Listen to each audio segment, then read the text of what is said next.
What's up, it's Cinema Shogun here, and isn't it weird how right before the train derailment in East Palestine, Ohio, there seemed to be a vested interest into the health of the people of East Palestine, Ohio. And isn't it weird how much that has changed since then?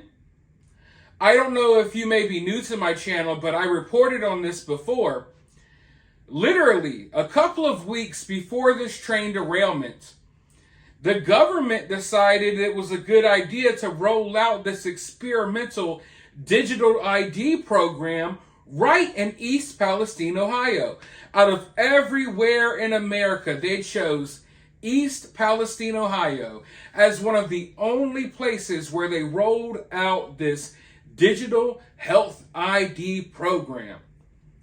They encouraged the people of East Palestine to all go down to the fire department and other various places to go get digital wristbands that would track your health and monitor your breathing and you name it.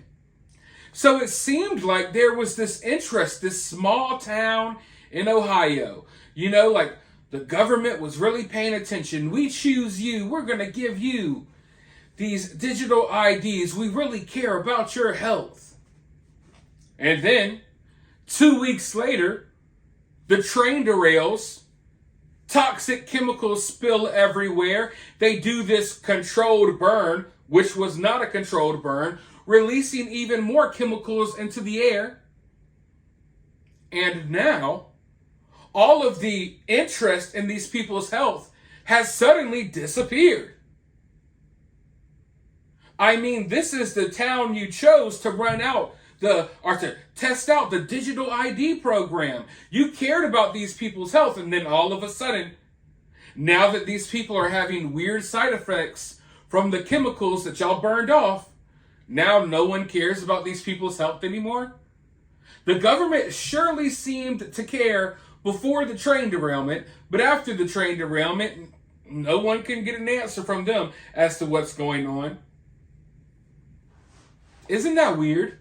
I find that to be extremely weird, but I'm not going to go into full detail about that because, you know where we're at talking about all of this right now, but that doesn't add up, in my opinion.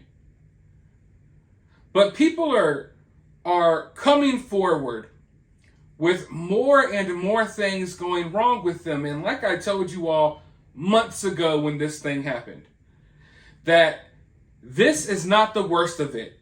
We're going to start really seeing the full effects of this thing months or even years down the road. A lot of these chemicals may lay dormant in your system, or they may be doing their thing in your system, but you don't realize it until later on. I've showed you the clips of people, they're getting weird boils on their faces, people having trouble breathing. You name it, we've gone over all of that right here on this channel.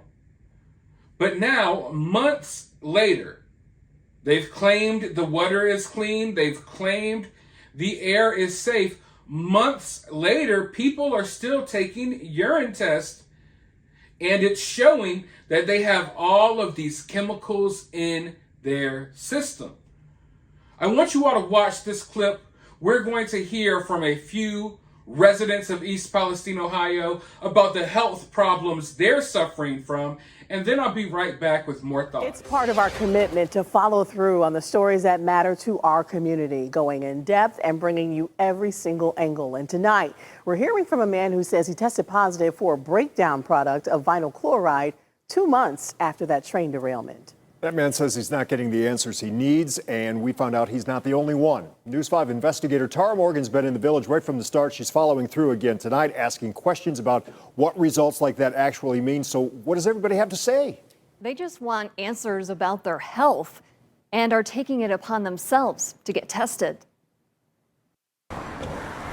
Eric Koza is living scared on East Martin Street. Well, we just bought our house approximately 6 months ago. Regrets? Oh, yes. He says this is his urine test result from last month. It revealed a breakdown product of vinyl chloride. So was that shocking to you at all? Yes, this is very shocking because I never thought 2 months out. Maybe when we came back for a little while, but to see this 2 months out, almost 3 months out, it's very shocking. Koza says he took his results to Norfolk Southern. The railroad company pointed to everything but the derailment. They said, because I'm a smoker, deodorant, stuff like that. The CDC says you can be exposed to vinyl chloride from cigarette and cigar smoke. Koza isn't convinced that's the cause. They're putting more stress on because we're not getting answers. Shelby Walker lives on East Taggart. The toxic train derailment February 3rd happened in her backyard. My urine test came back with vinyl chloride and benzenes, and my husband's came back with vinyl chloride. What's going through her mind? Her family. We don't know what to deal with. We don't know what we're going to have to deal with. Before the test, Walker says she had symptoms like headaches, shortness of breath, and fatigue. I'm just brokenhearted. Like, I've lost everything. I've lost my home. I've lost my family. They're spread out everywhere. I'm losing my health. Rick Chai is a chiropractor just across the state line in Darlington, Pennsylvania. He treats patients from East Palestine. He's ordered tests for his patients. I think at this point we've written anywhere from, this is off the top of my head, 35 to 40, maybe a little bit more prescriptions. And many of those are still out. Chai has lived in East Palestine for 30 years, right now 2 miles from the derailment. He says his own urine test was negative, but believes there should be regular testing. We already have people turning positive for vinyl chloride in their body.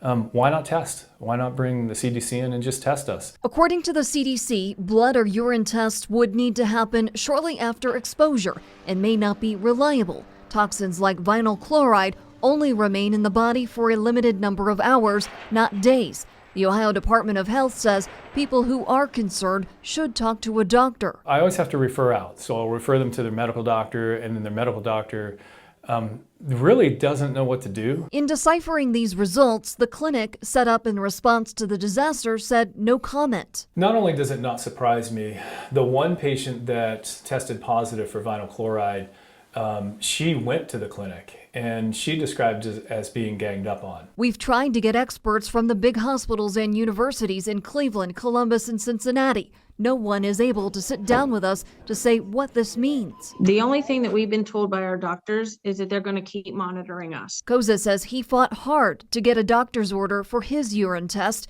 digging into his own pocket nearly $1,000 with only uncertainty to show. And I'm going to do it as many times until they tell me no. Norfolk Southern says in general they're working to provide an additional level of assurance through a medical compensation fund about health impacts that may be discovered. I'm News 5 investigator Tara Morgan. So do y'all see why I say this is really weird? I mean, 2 weeks before the train derailment, the government was interested enough in the health of these people that they wanted to give everyone in town a free digital ID. And, a free digital wristband that tracks your health. And then the train derailment happens. And as you heard, I told you about it, but you heard from the people's mouths directly, they're not able to get help. They're getting the runaround. So it shows that, in my opinion, that shows that digital IDs were never about these people's health. Maybe it was about monitoring their health, but not about getting them help for their health, because they're not getting any help in East Palestine, Ohio. They are literally peeing out chemicals. Okay? They are peeing out chemicals. But when they go get help, it's because you smoke cigarettes. It's because you do this. You do that. Imagine that. Imagine maybe you do smoke cigarettes and a train derails in your backyard, dumping chemicals all over your yard. As you get sick, and then when you go get help, say, this is caused by cigarettes. I'm not saying cigarettes are healthy, but that's how they do these people. They go through, what other health problems do you have? What other things do you got going on? Okay, we're going to blame this. we're going to blame your cigarette smoking habit on the fact that you're peeing out chemicals, not the chemical train that just exploded outside of your front door. It's so sickening. It's so sickening. But like I said, I think this is a perfect example to show not only what these people are dealing with, but this really calls in question for me, like, why even go through the effort of rolling out this health ID program for this town if in turn 2 weeks later after you roll out the program, you abandon this town and don't care about their health? It's almost as if you wanted to monitor their health without helping at all, because y'all aren't helping at all. So what else am I supposed to believe here? Like what else? I don't get it. It doesn't make sense. And if it doesn't make sense, then that means there's something else going on. And we can make sense of it somehow.